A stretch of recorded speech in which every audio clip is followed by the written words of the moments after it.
Dear students, in the previous class, we discussed about the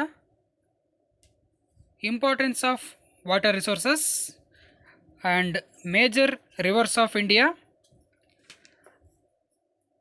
and the east flowing rivers and the west flowing rivers. So, now we discussed about the irrigation and types of irrigation, multipurpose river valley projects. Okay.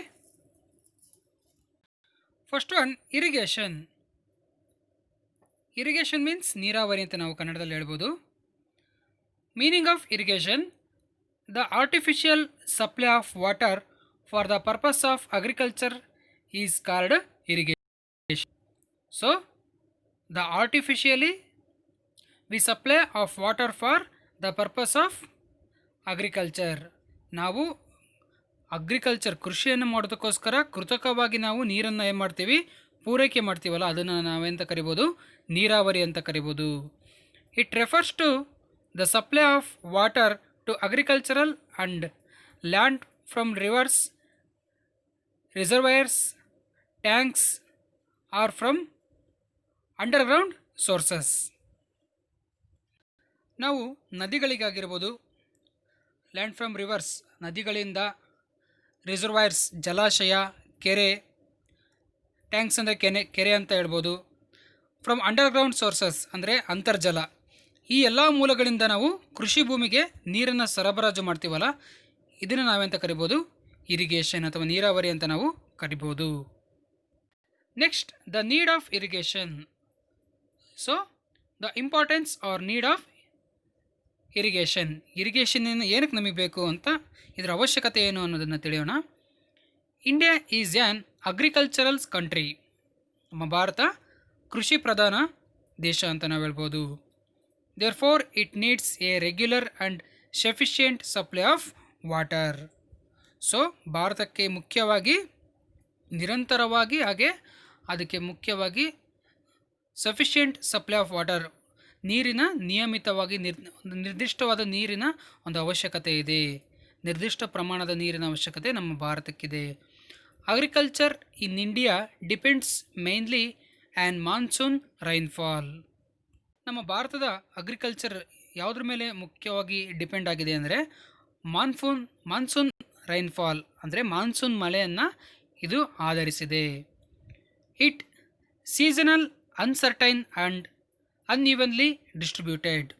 ಆದರೆ ಈ monsoon ಅಂತಕ್ಕಂಥದ್ದು ಋತುಮಾನಕ್ಕೆ ತಕ್ಕಂಗೆ ಅದು ನಿರ್ದಿಷ್ಟ ಇದೇ ಟೈಮಲ್ಲಿ ಬರುತ್ತೆ ಅಂತ ಹೇಳೋದಕ್ಕೆ ಸಾಧ್ಯವಾಗಲ್ಲ. ಋತುಮಾನ ಅನ್ಸರ್ಟೈನ್ ಆ್ಯಂಡ್ ಅನ್ಈವನ್ಲಿ ಡಿಸ್ಟ್ರಿಬ್ಯೂಟೆಡ್ ಅಂದರೆ ಋತುಕಾಲಿಕವಾಗಿ, ಅಕಾಲಿಕವಾಗಿ, ಅನ್ಈವನ್ಲಿ ಅಂದರೆ ಅಸಮಾನವಾಗಿ ಈ ಒಂದು ಮಳೆ ಬರುತ್ತೆ ಅಂತ ನಾವು ಹೇಳ್ಬೋದು. Next, types of irrigation. ನೀರಾವರಿಯ ವಿಧಗಳನ್ನು ನೋಡೋಣ ನಾವು. The important types of irrigations in India are wells, canals and tanks. ನಮ್ಮ ಭಾರತದಲ್ಲಿ ಮುಖ್ಯವಾಗಿ ನೀರಾವರಿಯ ಟೈಪ್ಸ್ಗಳಲ್ಲಿ ನಾವು ಯಾವುದು ನೋಡ್ಬೋದು ಅಂದರೆ ವೆಲ್ಸ್ ಅಂದರೆ ಬಾವಿಗಳು, ಕೆನಾಲ್ಸ್ ಅಂದರೆ ಕಾಲುವೆಗಳು, ಆ್ಯಂಡ್ ಟ್ಯಾಂಕ್ಸ್ ಅಥವಾ ಕೆರೆ ಅಂತ ನಾವು ಹೇಳ್ಬೋದು. Recently other types of irrigations such as sprinkler and drip irrigation have been introduced. ಅಂದರೆ ಇತ್ತೀಚಿನ ದಿನಗಳಲ್ಲಿ ಹನಿ ನೀರಾವರಿ, ಅದೇ ರೀತಿ ಡ್ರಿಪ್ ಇರಿಗೇಷನ್ ಸಿಂಪಡಿಸಿಬಿಟ್ಟು ನೀರನ್ನು ಸಿಂಪಡಿಸುವ ಮುಖಾಂತರವಾಗಿ ನೀರಾವರಿಯನ್ನು ಮಾಡ್ತಕ್ಕಂತಹ ಒಂದು ಹೊಸ ಪದ್ಧತಿಯನ್ನು ಪರಿಚಯ ಮಾಡಿದ್ದಾರೆ ಅಂತ ನಾವು ಹೇಳ್ಬೋದು. ಫಸ್ಟ್ ಒನ್, ವೆಲ್ ಇರಿಗೇಷನ್ ಅಂದರೆ ಬಾವಿ ನೀರಾವರಿ ಅಂತ ಇದನ್ನು ಕನ್ನಡದಲ್ಲಿ ಕರಿಬೋದು. It is the most important type of irrigation in India. So well irrigation is the most important type of irrigation in our country. Nearly 60.7 of the total irrigated area is from well irrigation. ನಮ್ಮ ಭಾರತದಲ್ಲಿ 60.7 ಭಾಗ ಈ ಒಂದು ಬಾವಿ ನೀರಾವರಿಗೆ ಒಳಪಟ್ಟಿರ್ತಕ್ಕಂತಹ ಭೂಮಿಯನ್ನು ನಾವು ನೋಡ್ಬೋದು. ಇಲ್ಲಿ ನೀರಾವರಿ ಒಳಪಟ್ಟಿರೋದ್ರಲ್ಲಿ 60.7 ಭಾಗ ಎಷ್ಟಿದೆ, ಅದು ಕೇವಲ ವೆಲ್ ಇರಿಗೇಷನ್, ಬಾವಿ ನೀರಾವರಿ ಅಷ್ಟು ಹೊಂದಿದೆ ಅಂತ ನಾವು ಹೇಳ್ಬೋದು. Well irrigation is possible even in areas of low rainfall. It is cheap and easy to dig wells, and they do not require superior technology. ಈ ವೆಲ್ ಇರಿಗೇಷನ್ಗೆ ಅತಿಯಾದ ಸುಪೀರಿಯರ್ ಟೆಕ್ನಾಲಜಿ ಬೇಡ, ಅತಿ ಉನ್ನತ ಟೆಕ್ನಾಲಜಿ ಅವಶ್ಯಕತೆ ಇಲ್ಲ. ಇದು ಚೀಪ್ ಆ್ಯಂಡ್ ಈಸಿ, ಇದು ಅತ್ಯಂತ ಕಡಿಮೆ ವೆಚ್ಚದ್ದು, ಹಾಗೆ ಅಥವಾ ಸುಲಭವಾಗಿ ನಾವು ಬಾವಿಗಳನ್ನು ತೋಡ್ಬೋದಾಗಿದೆ. ಡಿಗ್ ವೆಲ್ಸ್ ಅಂದರೆ ಬಾವಿಗಳನ್ನು ತೋಡ್ಬೋದು. ಇದು ಮಳೆ ಕಡಿಮೆ ಬರ್ತಕ್ಕಂಥ, it is possible even in area of low rainfall. ಮಳೆ ಕಡಿಮೆ ಬರ್ತಕ್ಕಂಥ ಪ್ರದೇಶದಲ್ಲಿ ಕೂಡ ಈ ವೆಲ್ ಇರಿಗೇಷನನ್ನು ನಾವು ಮಾಡ್ಬೋದು ಅಂತ ಹೇಳ್ಬೋದು. It is easy even for small farmers to dig wells. ಇದು ಸಣ್ಣ ರೈತರಿಗೆ ಅತ್ಯಂತ ಉಪಕಾರಿಯಾಗಿದೆ ಅಂತ ನಾವು ಹೇಳ್ಬೋದು. Next, types of wells. Wells are of two types, namely open wells and tube wells. ವೆಲ್ಸಲ್ಲಿ ಅಥವಾ ಬಾವಿಗಳಲ್ಲಿ ಎರಡು ವಿಧ ಅಂತ ನೋಡ್ಬೋದು. ಅದರಲ್ಲಿ ಓಪನ್ ವೆಲ್ಸ್ ತೆರೆದ ಬಾವಿ ಅಂತ ಕರಿತೀವಿ. ಇನ್ನೊಂದು ಟ್ಯೂಬ್ ವೆಲ್ಸ್ ಕಾಲುವೆ ಬಾವಿ ಅಂತ ನಾವು ಕರಿಬೋದು, ಅಥವಾ ಕೊಳುವೆ ಬಾವಿ ಅಂತ ಕೂಡ ಕರಿಬೋದು. So tube well irrigation has become wide spread in India. ನಮ್ಮ ಭಾರತದಲ್ಲಿ ಅತಿ ಹೆಚ್ಚು ಕೊಳವೆ ಬಾವಿಗಳ ಒಂದು ನೀರಾವರಿಯನ್ನು ನಾವು ಕಾಣ್ಬೋದಾಗಿದೆ. ನೆಕ್ಸ್ಟ್, ಕೆನಾಲ್ ಇರಿಗೇಷನ್, ಕಾಲುವೆ ನೀರಾವರಿ ಅಂತ ಕರಿಬೋದು ಇದನ್ನು. It has occupies the second place after well irrigation and accounts for about 27% of the total irrigated area. So canal irrigation well ಇರಿಗೇಷನಿನ ಎರಡನೇ ಸ್ಥಾನವನ್ನು ಅದು ಪಡ್ಕೊಂಡಿದೆ. ಫಸ್ಟ್ನೇ ಸ್ಥಾನ ನಮ್ಮ ಭಾರತದಲ್ಲಿ ಅತಿ ಹೆಚ್ಚು ವೆಲ್ ಇರಿಗೇಷನ್ ಇದ್ದರೆ, ಎರಡನೇ ಸ್ಥಾನದಲ್ಲಿ ಕೆನಾಲ್ ಇರಿಗೇಷನ್ ಕಾಲುವೆ ನೀರಾವರಿಯನ್ನು ನಾವು ನೋಡ್ಬೋದು. Accounts of about 27% of the total irrigated area. ನಮ್ಮ ಭಾರತದ ನೀರಾವರಿಯಲ್ಲಿ 27% ಕೆನಾಲ್ ಇರಿಗೇಷನ್ ಇರುವುದನ್ನು ನಾವು ನೋಡ್ಬೋದು. India has one of the world's largest canal systems. ನಮ್ಮ ಭಾರತದಲ್ಲಿ ವಿಶ್ವದ ಅತ್ಯಂತ ಉದ್ದವಾಗಿರ್ತಕ್ಕಂತಹ ಕೊಳವೆ ನೀರಾವರಿ ವ್ಯವಸ್ಥೆಯನ್ನು ನಾವು ಇರೋದನ್ನು ನಾವು ನೋಡ್ಬೋದು. The government is responsible for the construction and maintenance of canals. So in our government, ನಮ್ಮ ಸರ್ಕಾರ ಇದರ ಒಂದು ರೆಸ್ಪಾನ್ಸಿಬಲ್, ಅದಕ್ಕೆ ಇದನ್ನು ಕನ್ಸ್ಟ್ರಕ್ಟ್ ಮಾಡೋದಕ್ಕೆ ಹಾಗೆ ಇದನ್ನು ಮೇಂಟೈನ್ ಮಾಡೋದಕ್ಕೆ ನಮ್ಮ ಸರ್ಕಾರನೇ ಇದಕ್ಕೆ ಮುಖ್ಯವಾಗಿ ರೆಸ್ಪಾನ್ಸಿಬಲ್ ಆಗಿದೆ ಅಂತ ನಾವು ಹೇಳ್ಬೋದು. So types of canals. There are two types of canals, inundation canals and perennial canals. ಕೆನಾಲ್ಸಲ್ಲಿ ನಾವು ಎರಡು ವಿಧಗಳನ್ನು ನೋಡ್ತೀವಿ. ಅದರಲ್ಲಿ ಇನ್ಅಂಡೇಷನ್ ಕೆನಾಲ್ಸ್ ಅಂದರೆ ಪ್ರವಾಹ ಕಾಲುವೆ ಅಂತ ಕರಿಬೋದು, ಆ್ಯಂಡ್ ಪೆರೆನಿಯಲ್ ಕೆನಾಲ್ಸ್ ಅಂದರೆ ಸಾರ್ವಕಾಲಿಕ ಅಥವಾ ದೀರ್ಘಕಾಲಿಕ ಕಾಲುವೆ ಅಂತ ನಾವು ಕರಿಬೋದು. So what is inundation canals? Inundation canals, water is drawn directly from the river without building dam. ಇಲ್ಲಿ ಪ್ರವಾಹ ನೀರಾವರಿ ಅಂದರೆ ಏನು ಅಂದರೆ ಯಾವುದೇ ರೀತಿಯ ಡ್ಯಾಮ್ಗಳನ್ನು ನಿರ್ಮಾಣ ಮಾಡ್ದಲೇ ಡೈರೆಕ್ಟಾಗಿ ನದಿಯಿಂದ ಒಂದು ಕಾಲುವೆಯನ್ನು ಮಾಡಿ ಕೃಷಿಗೆ ನೀರನ್ನು ಪೂರೈಕೆ ಮಾಡ್ತಕ್ಕಂಥ ಒಂದು ಪದ್ಧತಿಯನ್ನು ಇನ್ಅಂಡೇಷನ್ ನೀರಾವರಿ ಅಥವಾ ಇನ್ಅಂಡೇಷನ್ ಕೆನಾಲ್ಸ್ ಅಂತ ಕರಿಬೋದು. Next, perennial canals. Perennial canals means in perennial canals, dams are constructed across the rivers and water is stored in the reservoirs and used for agriculture through canals. ಇಲ್ಲಿ ಪೆರೆನಿಯಲ್ ಕೆನಾಲ್ಸ್ ಅಂದರೆ ಏನು ಅಂದರೆ, ಇಲ್ಲಿ ನದಿಗಳಿಗೆ ಅಣೆಕಟ್ಟುಗಳನ್ನು ನಿರ್ಮಾಣ ಮಾಡಿಬಿಟ್ಟು ಅಲ್ಲಿ ಜಲಾಶಯಗಳಲ್ಲಿ ನೀರನ್ನು ಸಂಗ್ರಹಣೆ ಮಾಡಿಬಿಟ್ಟು ಅದನ್ನು ಒಂದು ಚಾನಲ್ ಅಥವಾ ಕಾಲುವೆ ಮೂಲಕ, ಕೆನಾಲ್ ಮೂಲಕ ನೀರನ್ನು ಪೂರೈಕೆ ಮಾಡ್ತಕ್ಕಂಥದ್ದನ್ನು ನಾವೆಂತ ಕರಿಬೋದು? ಪೆರೆನಿಯಲ್ ಕೆನಾಲ್ಸ್ ಅಂತ ಕರಿಬೋದು. This is the related picture of perennial canals. Next, tank irrigation. So tank irrigation means a tank is a natural or man-made hollow on the earth's surface into which rain water is collected. This water is used for irrigations. So ಇಲ್ಲಿ tank irrigation ನಾವೆಂತ ಕರಿಬೋದು, ಕೆರೆ ನೀರಾವರಿ ಅಂತ ಕರಿಬೋದು. ನೈಸರ್ಗಿಕವಾಗಿ ಅಥವಾ ಕೃತಕವಾಗಿ ನಾವು ಒಂದು ತಗ್ಗುಗಳಲ್ಲಿ ಅಥವಾ ಒಂದು ಗುಂಡಿಗಳಲ್ಲಿ ಮಳೆಯ ನೀರನ್ನು ಸಂಗ್ರಹ ಮಾಡಿಬಿಟ್ಟು ಅದರಿಂದ ರೂಪುಗೊಂಡಿರ್ತಕ್ಕಂತಹ ಜಲಾಶಯಕ್ಕೆ ನಾವು ಕೆರೆ ಅಂತ ಕರಿಬೋದು. ಈ ನೀರನ್ನು ಮುಖ್ಯವಾಗಿ ಇಲ್ಲಿ ಕೆರೆಯಲ್ಲಿ ಸಂಗ್ರಹವಾಗಿರ್ತಕ್ಕಂಥ ನೀರನ್ನು ನೀರಾವರಿಗಾಗಿ ಬಳಕೆ ಮಾಡ್ತವೆ. Most of the tanks are non-perennial. In recent years, the area under tank irrigation has been decreased. Now only 3% of the total irrigated area is under the tank irrigation in India. Most of the tanks are non-perennial. ಅಂದರೆ ಇವು ದೀರ್ಘಕಾಲಿಕವಾಗಿ ಇವು ಏನು ಮಾಡಲ್ಲ, ನೀರನ್ನು ಒಳಗೊಂಡಿರಲ್ಲ. ನಾನ್ ಪೆರೆನಿಯಲ್ ಅಂದರೆ ಇವು ಋತುಕಾಲಿಕವಾಗಿರ್ತಕ್ಕಂಥವು, ಅಂದರೆ ಮಳೆಯ ಮೇಲೆ ಹೆಚ್ಚಿನದಾಗಿ ಅವಲಂಬನೆಯನ್ನು ಹೊಂದಿರತಕ್ಕಂಥವು. In recent years the area under tank irrigation has been decreased. ಇತ್ತೀಚಿನ ದಿನಗಳಲ್ಲಿ ನಮ್ಮ ಭಾರತದಲ್ಲಿ ಕೆರೆ ನೀರಾವರಿಗೆ ಒಳಪಟ್ಟಂತಹ ಒಂದು ಪ್ರದೇಶ ಏನಾಗ್ತಿದೆ, ಕಡಿಮೆ ಆಗ್ತಿದೆ. ಇದು ನಾವು only 3% of the total irrigated area is under the tank irrigation in India.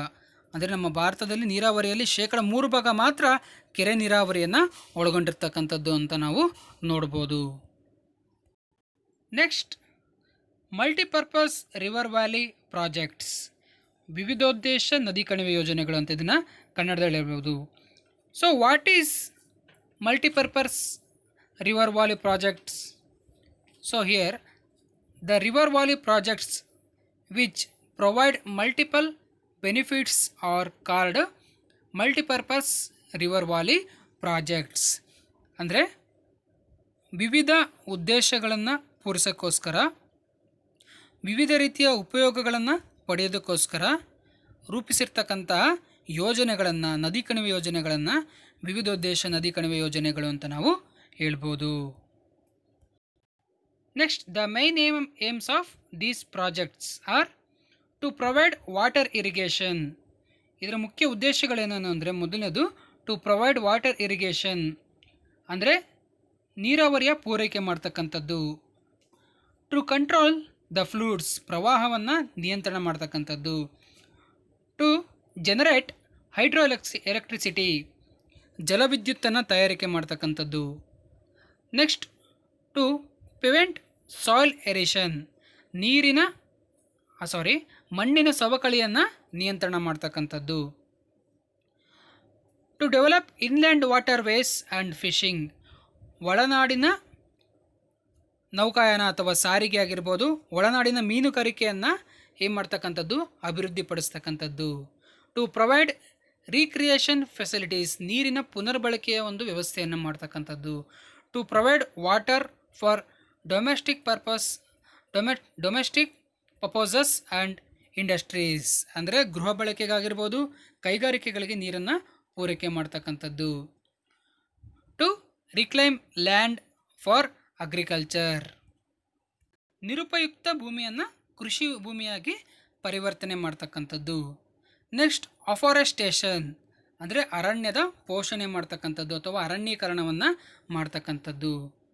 So these are the main aims of multiple purpose water projects are river projects.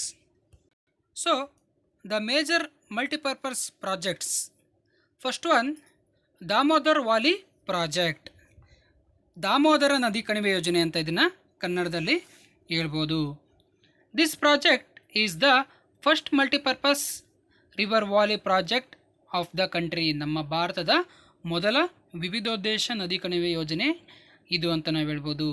It has been designed on the lines of Tennessee valley authority in India.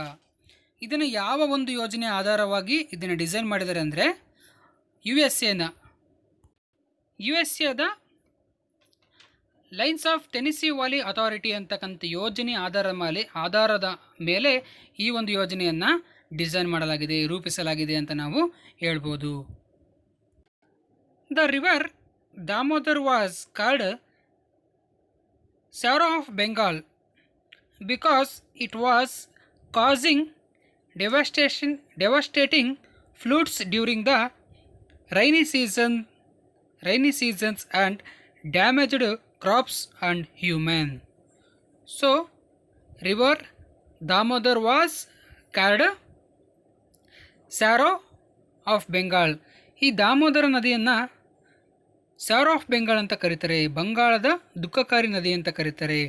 ಯಾಕೆಂದರೆ ಇದು ಮಳೆಗಾಲದ ಸಂದರ್ಭದಲ್ಲಿ ಈ ನದಿಯಿಂದ ಪ್ರವಾಹ ಉಂಟಾಗಿ ನೀರೆಲ್ಲ ಏನಾಗುತ್ತೆ, ಬೆಳೆಗಳಿಗೆ ನಂತರ ಜನರ ಮನೆಗಳಿಗೆ ಹರಿದು ಬಿಟ್ಟು ಅವರಿಗೇನಾಗ್ತಿತ್ತು, ಹಾನಿ ಉಂಟಾಗ್ತಿತ್ತು. ಹಾಗಾಗಿ ಇದನ್ನು ಸ್ಯಾರೋ ಆಫ್ ಬೆಂಗಾಲ್, ಬಂಗಾಳದ ದುಃಖಕಾರಿ ನದಿ ಅಂತ ಕರೀತಾ ಇದ್ರು. So to control floods, to provide irrigation and navigation, generation of the hydroelectricity, afforestation, control of soil erosion, promotion of mining, industries and inland fishing. These are the main aims of the Damodar Valley project. ಅಂದರೆ control floods, ಪ್ರವಾಹವನ್ನು ನಿಯಂತ್ರಣ ಮಾಡ್ತಕ್ಕಂಥದ್ದು, ದು provide irrigation, ನೀರಾವರಿ ವ್ಯವಸ್ಥೆ, navigation, ನೌಕಾಯಾನ, generation of hydro electricity ಅಂದರೆ ಜಲವಿದ್ಯುತ್ತನ್ನು ತಯಾರಿಕೆ ಮಾಡ್ತಕ್ಕಂಥದ್ದು, ಅಫಾರೆಸ್ಟೇಷನ್ ಅರಣ್ಯೀಕರಣ, ಕಂಟ್ರೋಲ್ ಆಫ್ ಸಾಯಿಲ್ ಎರೇಷನ್ ಮಣ್ಣಿನ ಸವೆತವನ್ನು ನಿಯಂತ್ರಣ ಮಾಡೋದು, promotion of mining industries and inland fishing ಅಂದರೆ ಗಣಿಗಾರಿಕೆಗಾಗಿರ್ಬೋದು, ಕೈಗಾರಿಕೆಗಳಿಗಾಗಿರ್ಬೋದು, ಹಾಗೆ ಒಳನಾಡಿನ ಮೀನುಗಾರಿಕೆಗೆ ಪ್ರೋತ್ಸಾಹವನ್ನು, ಅದಕ್ಕೆ ಅಭಿವೃದ್ಧಿಯನ್ನು ಪಡಿಸ್ತಕ್ಕಂಥದ್ದು, ಈ ಉದ್ದೇಶಗಳನ್ನು ಇಟ್ಟುಕೊಂಡು ಈ ಯೋಜನೆಯನ್ನು ನಿರ್ಮಾಣ ಮಾಡ್ತಾರೆ. Next, Bhakra Nangal project. It is A joint venture of the States of Punjab, Haryana and Rajasthan. Punjab, Haryana ಮತ್ತು ರಾಜಸ್ಥಾನ ರಾಜ್ಯಗಳು ಒಟ್ಟಾರೆಯಾಗಿ ಸೇರಿಬಿಟ್ಟು, ಸಂಯೋಜನೆಗೊಂಡುಬಿಟ್ಟು ಈ ಒಂದು ಯೋಜನೆಯನ್ನು ನಿರ್ಮಾಣ ಮಾಡ್ತಾರೆ. This project comprises of 2 dams at Bhakra and Nangal across the river Sutlej and 4 power houses. ಈ ಯೋಜನೆ ಸಟ್ಲೇಜ್ ಅಂತಕ್ಕಂಥ ಹಿಮಾಚಲ ಪ್ರದೇಶದಲ್ಲಿರ್ತಕ್ಕಂಥ ಸಟ್ಲೇಜ್ ನದಿಗೆ ಬಾಕ್ರಾ ಮತ್ತು ನಂಗಲ್ ಎಂಬಲ್ಲಿ ನಿರ್ಮಾಣ ಮಾಡತಕ್ಕಂಥ 2 ಡ್ಯಾಮ್ಗಳನ್ನು ಒಳಗೊಂಡಿರ್ತಕ್ಕಂಥದ್ದು.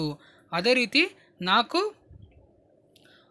ಪವರ್ ಹೌಸಸ್, ಜಲವಿದ್ಯುತ್ ಸ್ಥಾವರಗಳು ಇರೋದನ್ನು ನೋಡ್ಬೋದು. ಜಲವಿದ್ಯುತ್ ತಯಾರಿಕಾ ಕೇಂದ್ರಗಳು ಕೂಡ ಇರೋದನ್ನು ನಾವು ನೋಡ್ಬೋದು. Next, fluid control, irrigation facilities, generation of hydro electricity, prevention of soil erosion and promotion afforestation are the main objectives of the project. So Bakra Dam is 226 meters high. ಈ ಒಂದು ಬಾಕ್ರಾ ಒಂದು ಅಣೆಕಟ್ಟೆ ಏನಿದೆ, ಬಾಕ್ರಾ ನಂಗಲಿನ ಅಣೆಕಟ್ಟೆ ಎಷ್ಟು ಎತ್ತರದಲ್ಲಿದೆ ಅಂದರೆ 226 ಮೀಟರ್ ಎತ್ತರ ಇದೆ. And it is A highest gravity dam in India. ಅತಿ ಹೆಚ್ಚು ಗುರುತ್ವಾಕರ್ಷಣೆ ಒಳಗೊಂಡಿರ್ತಕ್ಕಂತಹ ಡ್ಯಾಮ್, ಅಣೆಕಟ್ಟು, ಭಾರತದಲ್ಲಿ ಅತಿ ಹೆಚ್ಚು ಗುರುತ್ವಾಕರ್ಷಣೆ ಹೊಂದಿರತಕ್ಕಂಥ ಡ್ಯಾಮ್ ಯಾವುದು ಅಂದರೆ ಬಾಕ್ರಾ ಅಣೆಕಟ್ಟು ಅಂತ ನಾವು ಹೇಳ್ಬೋದು. The reservoir created by the dam is called Govind Sagar.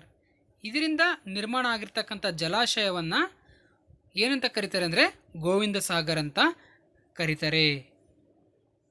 Govind ಅಂತ ಇಲ್ಲಿ ಸ್ಪೆಲ್ಲಿಂಗ್ ಮಿಸ್ಟೇಕ್ ಆಗಿದೆ, ಇದು ಗೋವಿಂದ್ ಸಾಗರ್. ನೆಕ್ಸ್ಟ್, ಹಿರಾಕುಡ್ ಪ್ರಾಜೆಕ್ಟ್, ಹಿರಾಕುಡ್ ಯೋಜನೆ ಅಂತ ಕರಿಬೋದು. It is the most important multipurpose project of the Odisha.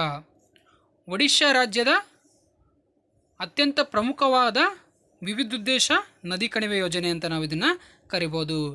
This project comprises of the construction of 3 dams on river Mahanadi at Hirakud, Tikarapura and Naraj. Tikarapara. ಈ ಯೋಜನೆಯಲ್ಲಿ ಮಹಾನದಿಗೆ 3 ಅಣೆಕಟ್ಟೆಗಳನ್ನು ನಿರ್ಮಾಣ ಮಾಡಲಾಗಿದೆ. ಅದರಲ್ಲಿ ಯಾವ್ಯಾವು ಅಂದರೆ ಹಿರಾಕುಡ್, ತಿಕಾರಾಪಾರ ಅಂಡ್ ನಾರಾಜ್ ಅಂತಕ್ಕಂಥ 3 ಅಣೆಕಟ್ಟೆಗಳನ್ನು ಮಹಾನದಿ ಅಂತಕ್ಕಂಥ ರಿವರಿಗೆ ಮಾಡಲಾಗಿದೆ. It also has 2 hydel power stations.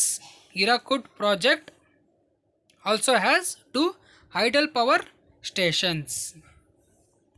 This is the picture of Hirakud. Hirakud is the longest dam in India. So the main aim of Hirakud projects are flood control, provision of irrigation facilities and generation of hydroelectricity. So it also provides transport by inland waterways, fishing and afforestation. Next Tungabhadra project, Tungabhadra ಯೋಜನೆ ಅಂತ ನಾವು ನೋಡ್ಬೋದು. It is A joint venture of Karnataka and Andhra Pradesh. Karnataka ಮತ್ತು ಆಂಧ್ರ ಪ್ರದೇಶಗಳು ಈ ಸರ್ಕಾರಗಳು ಒಟ್ಟಾರೆಯಾಗಿ ಸಂಯೋಜನೆಗೊಂಡ್ಬಿಟ್ಟು ಈ ಯೋಜನೆಯನ್ನು ನಿರ್ಮಾಣ ಮಾಡಿದ್ದಾರೆ. The main aim of the project are to provide irrigation, generation of hydel power and inland fisheries.